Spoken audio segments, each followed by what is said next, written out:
इस क्लास में हम पढ़ेंगे संधारित्र में संचित ऊर्जा।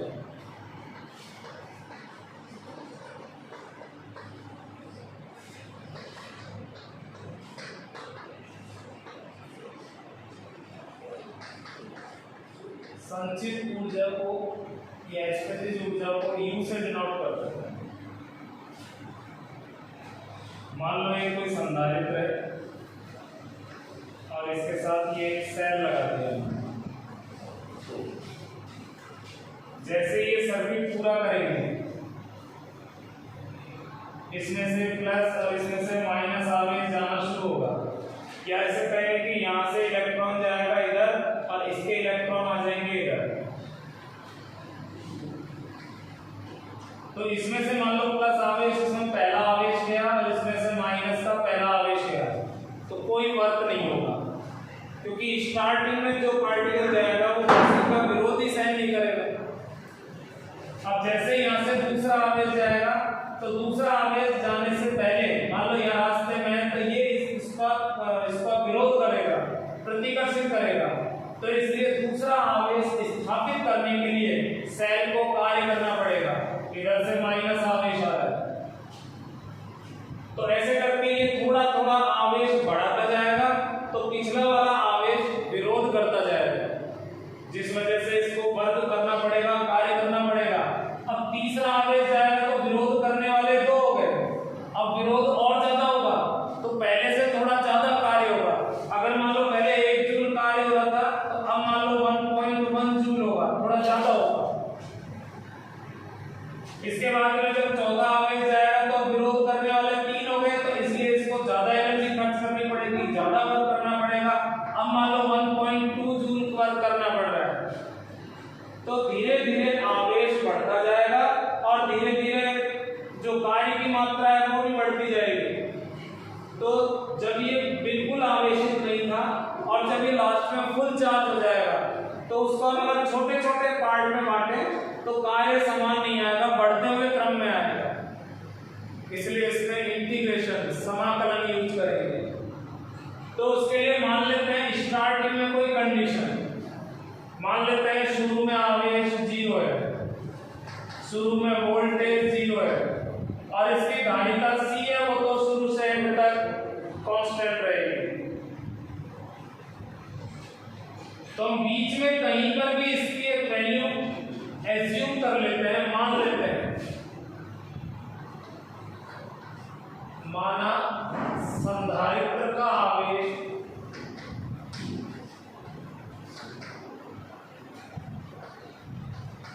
संधारित्र का आवेश 0 से Q तक बढ़ता है। प्रारंभ में इसका आवेश 0 है और ये 0 से लास्ट Q तक बढ़ता है, तथा इसका विभवांतर यानी प्लेटों के मध्य का विभवांतर, इसका विभवांतर जो है वो 0 से V तक बढ़ता है।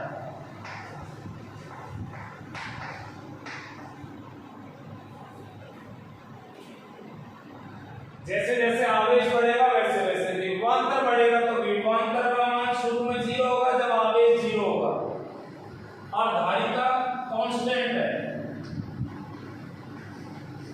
इसकी धारिता C,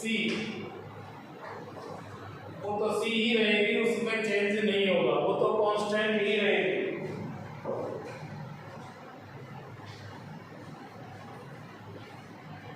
अब मान लेते हैं किसी क्षण से मतलब है जब आवेशित हो रहा है तो इसके बीच में या इसके बीच में किसी क्षण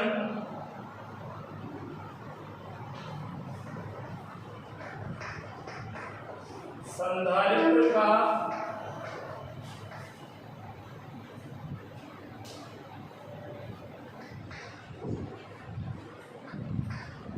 विभवांतर V डैश मान लेते हैं कोई वेरिएबल है, बीच में कोई वैल्यू है, क्या चलो V ले लेते हैं। किसी क्षण इसकी वैल्यू जो है वो V है।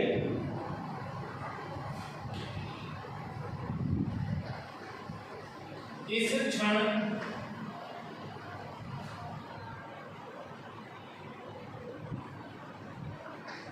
इसका आवेश Q है।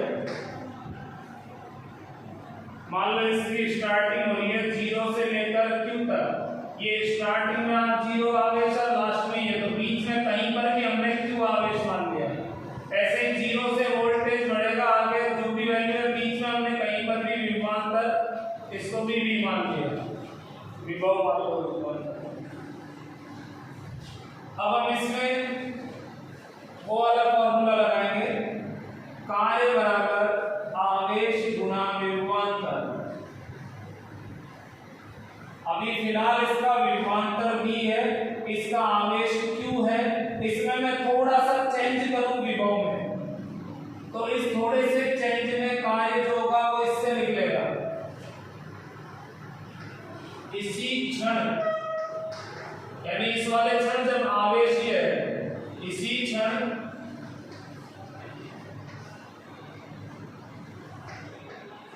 विभवांतर में dV वृद्धि करने में किया गया कार्य, जो बैटरी या सेल है वो कार्य करेगी, तो वो कार्य भी अल्पांश के रूप में होगा, बहुत थोड़ा सा होगा, वो हो जाएगा Q × dV। फॉर्मूला क्योंकि ये वाला होता है, विभवांतर बराबर कार्य बटे आवेश। इस चैप्टर का स्टार्टिंग कॉन्सेप्ट है, तो कार्य होगा आवेश गुना विभवांतर। तो किसी क्षण जब इसका आवेश Q था, उस समय थोड़ा सा विभव बढ़ाना है। थोड़ा सा विभव कितना बढ़ाना है? dV। dV का मतलब है V में बहुत थोड़ा सा परिवर्तन है, अनंत सूक्ष्म परिवर्तन। तो ये थोड़ा सा परिवर्तन है, तो ये थोड़ा सा कार्य ले लिया।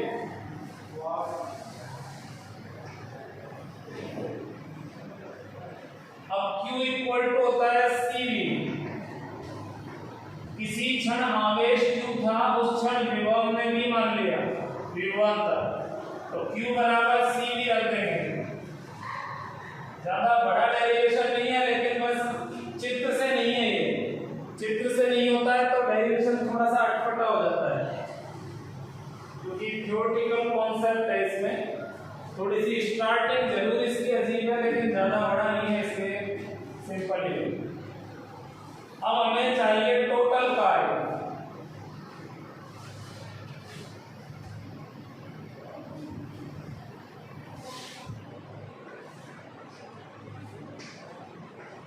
कुल कार्य, तो इंटीग्रेशन करेंगे CV dV। अब यहाँ चल राशि हमने V रखी है, अगर Q रखते तो 0 से Q लिमिट रख देते, और हमने चल राशि V रखी है तो लिमिट 0 से V रख देते हैं। आप चाहो तो यहाँ V डैश है, यहाँ V डैश डिफरेंस डाल सकते हो, और नहीं तो सेम भी रख सकते हो। C को बाहर ले लेंगे इंटीग्रेशन से, क्योंकि ये कांस्टेंट है, ये 0 से V dV। अगर ये और ये सेम कंफ्यूज कर रहा है तो किसी में हम डैश लगा सकते हैं। किसी क्षण इसका विभव V डैश है, तो फिर हमें यहाँ भी V डैश लेना पड़ेगा, और फिर V डैश में थोड़ा सा परिवर्तन लेना है तो dV डैश ले लेते हैं, नहीं तो हाँ ऐसे भी ले सकते हैं। इससे ये होगा कि ये और ये अलग अलग हो जाएंगे, कोई कंफ्यूजन नहीं रहेगा। तो Q इक्वल टू फिर CV डैश लेना पड़ेगा, क्योंकि जब आवेश Q था तो हमने विभवांतर को अब V डैश मान लिया। अब V डैश में थोड़ा सा परिवर्तन करना है तो वो dV डैश हो जाएगा। तो अब हम इसको सॉल्व करेंगे। W इक्वल टू C, इसमें ये फॉर्मूला लगाएंगे, इंटीग्रेशन x की पावर n dx। x की घात n होती है, तो ये सॉल्व हो जाती है n+1, और जो घात है वो नीचे आ जाएगी, और इधर जो लिमिट रखी होती है, मान लो x1 x2, तो लिमिट इधर लगा देते हैं x1 x2। तो ये समाकलन का फॉर्मूला है, हमें ये फॉर्मूला लगाना है।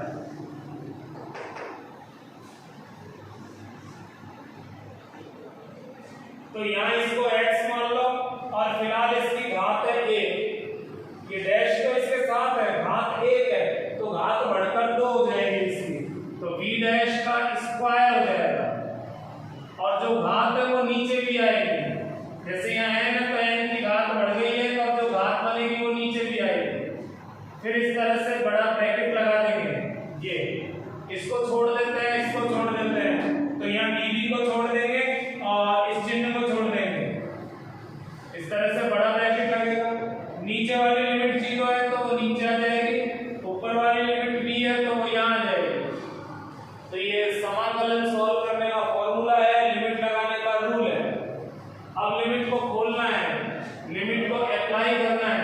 पहले ये कांस्टेंट है, इसको बाहर ले लेते हैं, c/2 तो b डैश स्क्वायर 0 से b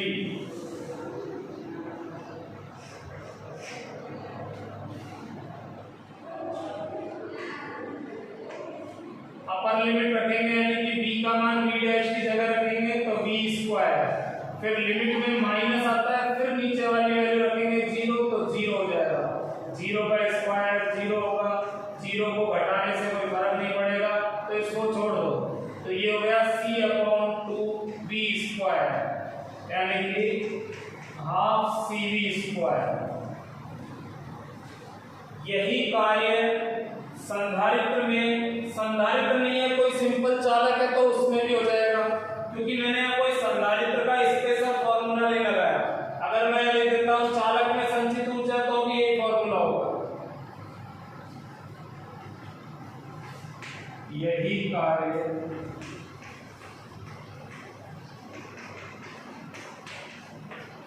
संधारित्र में ऊर्जा के रूप में संचित हो जाता है।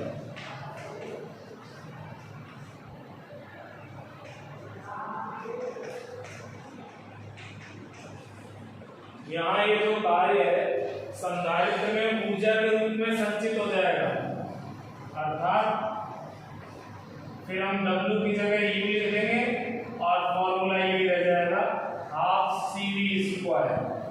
तो संधारित्र में संचित ऊर्जा का फॉर्मूला हो गया। अब आप कहोगे आपने क्यों लिया, इसका क्या यूज है, तो हम इस फॉर्मूले को Q के पदों में भी लिखेंगे।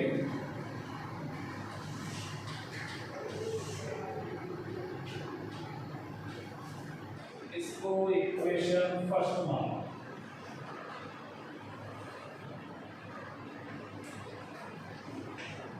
समीकरण 1 में c = q/b रखने पर लास्ट में इसका आवेश q हो जाएगा। ये संधारित्र का एक बेसिक फॉर्मूला है, c = q/b, तो यहाँ इसकी जगह q/b रखते हैं तो 1/2 तो रहेगा, c की जगह आएगा q/b और b स्क्वायर, b से एक भी कट जाएगा तो q × b, तो ये फॉर्मूला q की टर्म में आ गया, q के पदों में आ गया। इस वाले फॉर्मूले में q नहीं है, इसमें c और b है, इसमें q और b है। अब हम एक फॉर्मूला ऐसा लेते हैं जिसमें q और c आ जाए। समीकरण 2 में इसमें q एब्सेंट है, इसमें c एब्सेंट है, अब b को एब्सेंट कर देते हैं तो b की वैल्यू रख देते हैं। फॉर्मूला ये रहेगा, तो v = q/c रखने पर समीकरण जो 2 है या 1 है, कोई से भी रख सकते हैं, तो हम इसी में रख लेते हैं यही नजदीक में, हाफ q, b की जगह रखना है q/c, तो ये हो जाएगा हाफ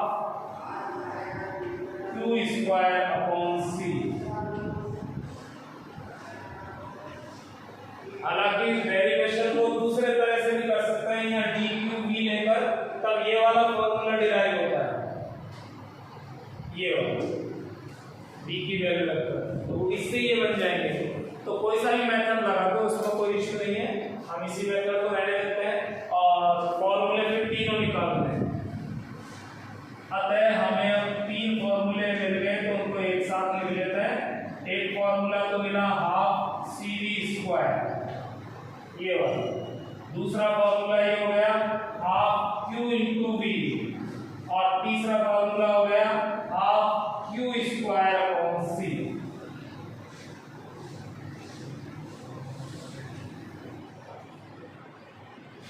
फॉर्मूला तो एक ही निकाला है, वो तो ये वाला फॉर्मूला लगा के हमने चेंज किया है।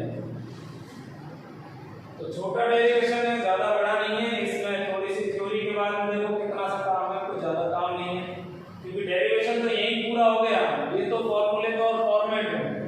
तो ये हो गया किसी भी आवेशित चालक में संचित ऊर्जा का फॉर्मूला, या ऐसे कहो कि किसी भी संधारित्र में संचित ऊर्जा का फॉर्मूला। संधारित्र कोई सी भी आकृति का हो, चाहे समांतर प्लेट, चाहे बेलनाकार, चाहे गोलीय, यही फॉर्मूला रहेगा, आकृति पर डिपेंड नहीं करता। जब मैं कह रहा हूं कि चालक के लिए यही हो जाएगा तो फिर तो संधारित्र के लिए हो ही जाएगा। तो ये तो है ऊर्जा। अब हम ले लेते हैं ऊर्जा घनत्व। ऊर्जा घनत्व का मतलब होगा इकाई आयतन में ऊर्जा।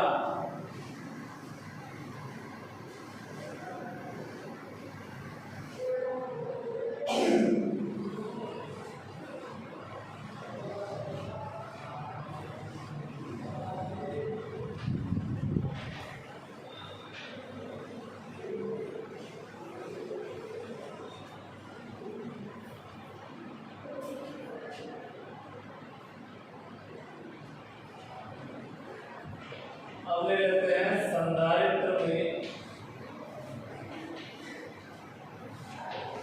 ऊर्जा घनत्व।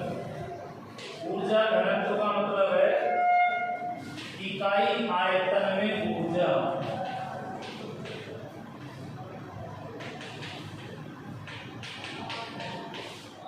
तो इकाई आयतन में ऊर्जा को U बार या स्मॉल u से डिनोट कर देते हैं। अलग अलग बुक में अलग अलग तरह से बुक किया है, तो हम इसको डिनोट किया तो हम इसको U बार से डिनोट करेंगे। इससे पहले आयतन का कॉन्सेप्ट समझ लीजिए।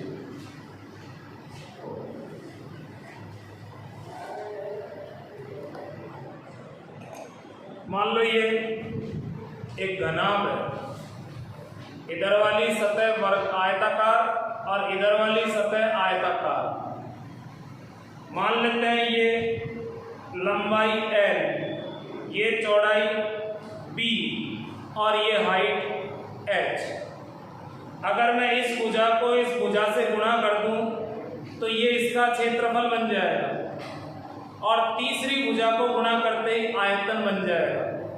यानी कि इस सतह का क्षेत्रफल निकाल लो, इस सतह का निकालो, तो सेम है कोई सा भी। तो किसी भी आमने सामने वाली में से किसी एक सतह का क्षेत्रफल और उनके बीच की दूरी को गुणा कर दो, आयतन बन जाएगा। जैसे देखो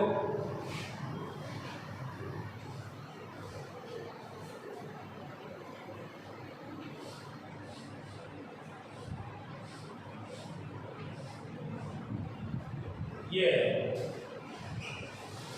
इसमें एक सतह ये हो गई, एक ये हो गई, ये दोनों आमने सामने की सरफेस है, एग्जैक्टली सेम एरिया की है, पैरेलल है।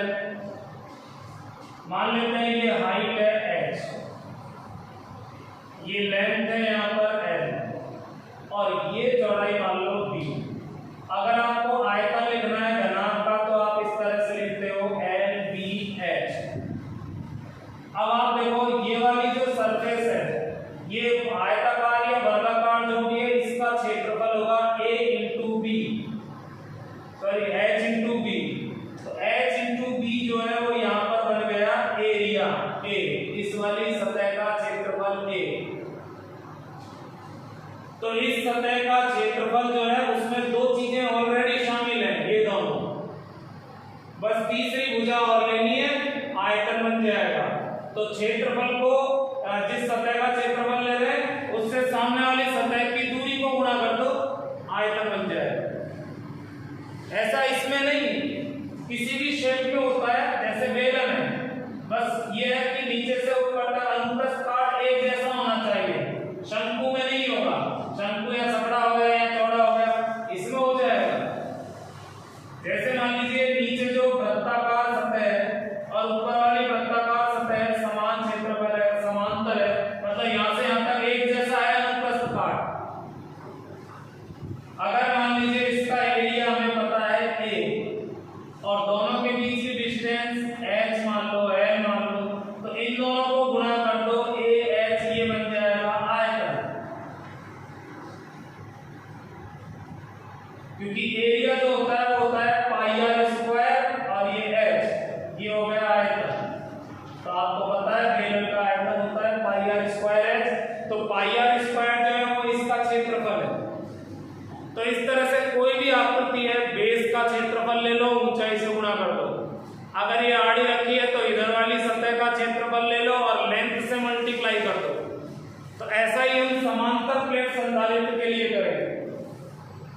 मान लो ये समांतर प्लेट संधारित्र जो है उसकी सतह है इस तरह से आयताकार, एक सतह ये हो गई।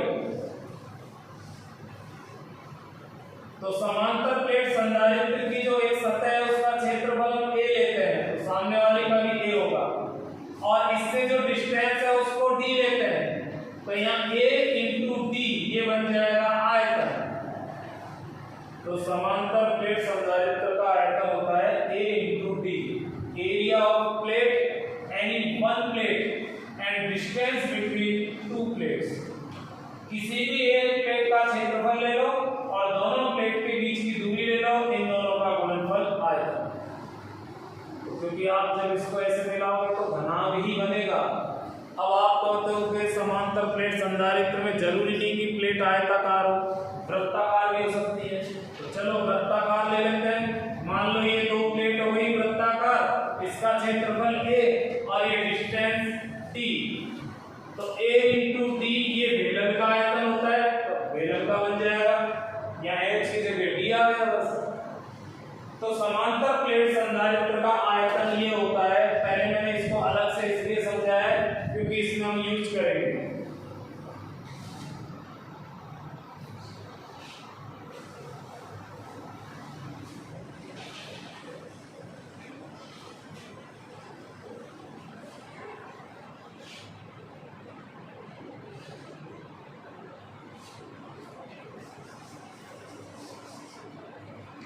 ऊर्जा घनत्व, ऊर्जा घनत्व U बार से व्यक्त कर देते हैं। इसके लिए हम समांतर प्लेट संधारित्र ले रहे हैं क्योंकि इसकी धारिता जानते हैं, हम इसका आयतन जानते हैं, कोई सा भी ले सकते हैं, हम इसी को लेंगे, हमने इसी के बारे में पढ़ा है। तो समांतर प्लेट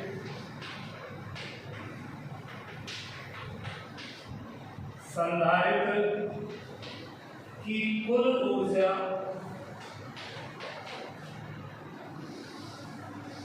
बटे इसी का आयतन लेना है। फिर ऐसा नहीं संधारित्र तो ले लिया, समांतर प्लेट आयतन ले लो बेलनाकार, फिर क्योंकि ऊर्जा फिर वो दिक्कत आएगी बेलनाकार में। आपको जो ऊर्जा लोगे, ऊर्जा तो हालांकि सभी की सेम होती है, लेकिन धारिता वगैरह के फॉर्मूला लेने हमें, फिर वहां गड़बड़ हो जाएगी। स्मॉल u बार ले लेता हूं मैं, ये समांतर प्लेट संधारित्र का आयतन। अब मैं आयतन को v से व्यक्त नहीं करूंगा क्योंकि v से हम विभवांतर को व्यक्त कर रहे हैं, तो कंफ्यूजन होगा, तो आयतन पूरा लिख देंगे जहां भी आएगा।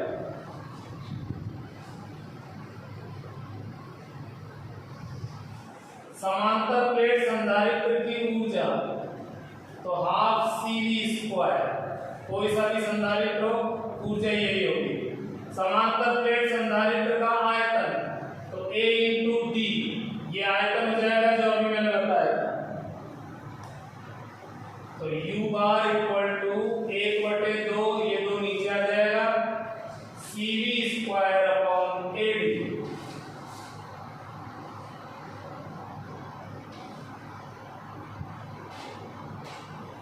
अब मैं यहाँ इसको C को V को चेंज करूंगा, तो इसके लिए फॉर्मूले देखिए। C इक्वल टू होता है ε0A/D, ये है समांतर प्लेट संधारित्र की धारिता। क्योंकि जब हम समांतर प्लेट संधारित्र ले रहे हैं, इसीलिए मैंने कहा था ऊपर समांतर प्लेट संधारित्र लेंगे ताकि धारिता उसकी लें। बेलनाकार और उसकी धारिता हमारे पास अभी नहीं है, हम इसी को पढ़ रहे हैं, अपने सिलेबस में ये है तो इसी को चलने देंगे। तो ये फॉर्मूला समांतर प्लेट संधारित्र की धारिता का होता है। अगर वो पूरी तरह से खाली है तो हम खाली ले लेते हैं। जब मैंने समांतर प्लेट संधारित्र पढ़ाया था तो सबसे पहले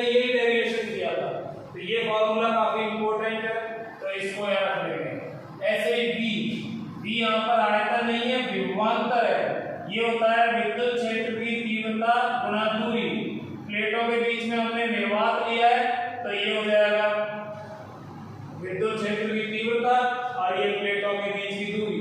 तो ये जब हमने डेरिवेशन किया था तब भी यूज किया था इसे। तो विभवांतर और ये एक स्टैंडर्ड फार्मूला है, तो इन दोनों फार्मूला को हम यहाँ यूज करेंगे।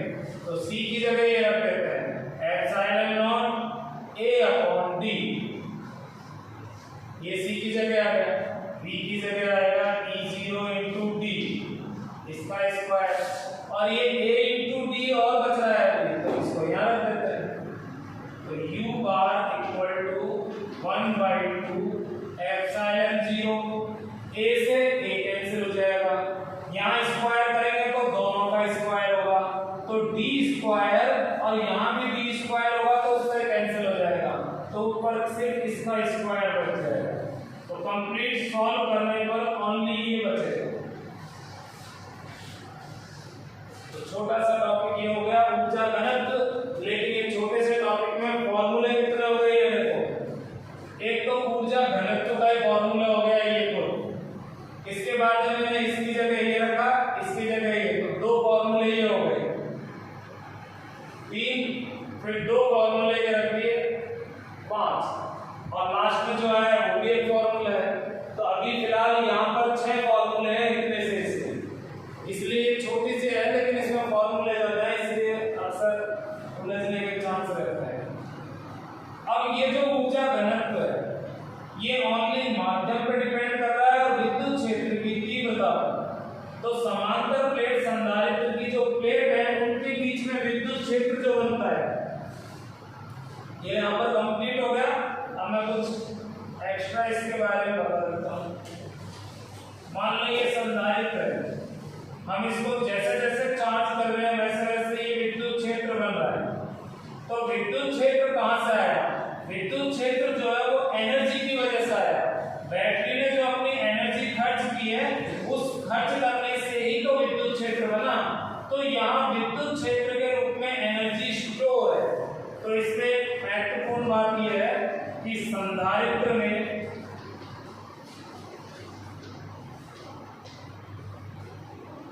ऊर्जा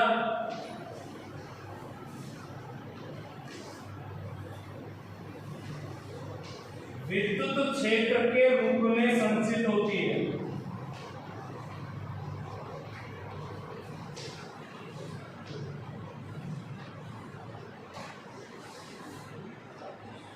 संधारित्र में जो ऊर्जा है वो विद्युत क्षेत्र के रूप में संचित होती है। विद्युत क्षेत्र बन रहा है इस वजह से। अगर मान लो हम कोई कुंडली ले लें, आगे जाके हम चुंबक वाले चैप्टर में पढ़ेंगे, ये कुंडली है, इसमें चुंबकीय क्षेत्र बनता है। तो जो एनर्जी है इसमें चुंबकीय क्षेत्र के रूप में संचित होती है। ये दोनों में एक बेसिक डिफरेंस है। संधारित्र में ऊर्जा इसके रूप में और कुंडली में ऊर्जा चुंबकीय क्षेत्र के रूप में संचित होती है। तो सेम इसी टाइप का फॉर्मूला वहां भी आएगा ऊर्जा घनत्व का। तो यहाँ पर ये जो ऊर्जा घनत्व है ये संधारित्र की आकृति पर डिपेंड नहीं करता। हमने डेरिवेशन की सिंपलिसिटी के लिए, सरलता के लिए समांतर प्लेट संधारित्र ले लिया, लेकिन चाहे आप बेलनाकार संधारित्र लो चाहे आप गोलीय संधारित्र लो, सभी में ये विद्युत क्षेत्र का जो ऊर्जा घनत्व वो ये रहेगा। और अगर मान लो संधारित्र ना ले, सिंपल एक चालक ले लें, सिंपल एक प्लेट ले ली हमने धातु की, ये कोई संधारित्र नहीं है, तो इससे चारों तरफ एक चुंबकीय क्षेत्र बनेगा। इस चुंबकीय विद्युत क्षेत्र बनेगा। इस विद्युत क्षेत्र का जो ऊर्जा घनत्व है वो भी यही होगा।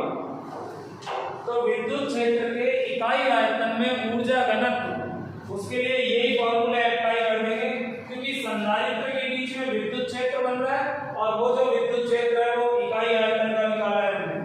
तो ये सिंपल जैसे मान लो कोई चालक है, कोई टेढ़े मेढ़े शेप का भी चालक है, तो इसके चारों तरफ विद्युत क्षेत्र असमान है। हमें क्या करना है? हमें तो इकाई आयतन का चाहिए। तो इकाई आयतन में जो ऊर्जा घनत्व होगा वो सिंपल यही हो जाएगा।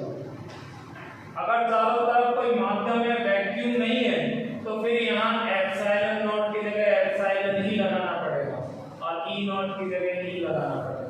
तो वो तो यहाँ भी चेंज करना पड़ेगा। अगर इसमें परावैद्युत पदार्थ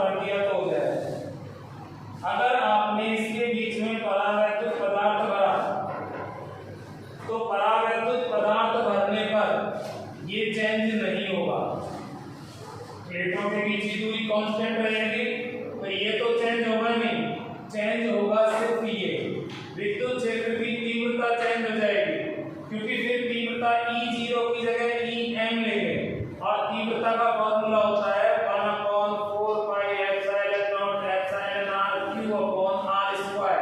चलो हमने से बिंदु आवेश का ले लें। तो विद्युत क्षेत्र जो है वो इसके व्युत्क्रमानुपाती है एप्सिलॉन r के। तो जैसे ही आप इसमें परावैद्युत पदार्थ भरोगे तो परावैद्युत पदार्थ भरने से ये चेंज होगा, ये बढ़ जाएगा, कुछ ना कुछ आ जाएगा। वैसे तो एक होता है वैक्यूम में, तो इसकी वैल्यू कम हो जाएगी, तो E कम हो जाएगा, ये कम होगा तो विभवांतर कम हो जाएगा, तो दोनों प्लेटों के बीच का विभवांतर कम हो जाएगा। अच्छा, ये कम होने से स्टोर एनर्जी कम हो गई और विभवांतर कम होने से C बराबर होता है Q/V। अब मैं समांतर प्लेट संधारित्र डाल रहा हूं और इसको मान लो बैटरी से मैंने हटा दिया, ये एक बार चार्ज कर लिया, कनेक्शन हटा दिया और संधारित्र में ये भर दिया परावैद्युत पदार्थ, तो आवेश तो कहीं आएगा जाएगा नहीं, आवेश तो इसमें जो है उतना ही रहेगा, तो ये चेंज होगा नहीं और V कम हो जाएगा इस हिसाब से। तो V कम होगा तो धारिता बढ़ जाएगी। तो इस कंडीशन में धारिता बढ़ जाती है। इस समय अभी और आवेश लेने को तैयार है, अगर आप इसको और आवेश देते हो। हाँ, अगर मान लीजिए मैं इसको कनेक्शन को जुड़ा रहने देता तो फिर आवेश के आने जाने के लिए रास्ता बन जाता था। उस कंडीशन में वोल्टेज कांस्टेंट रहता है, भले ही ये चेंज हो रहा हो उससे कोई मतलब नहीं है, तो वोल्टेज कांस्टेंट रहता है। हालांकि E उस हिसाब से एडजस्ट हो जाता है। इसमें वोल्टेज क्यों कांस्टेंट रहता है कि जो सप्लाई है उस पर डिपेंड करेगा। इस प्लेट का पोटेंशियल मान लो +10 है, तो इसलिए जुड़ा हुआ है तो इसका पोटेंशियल +10 ही रहेगा, इसका -10 है तो इसका -10 रहेगा। तो ये डिफरेंस अगर 20 है तो ये हमेशा 20 रहेगा, चाहे बीच में आप कुछ भी चेंज करो।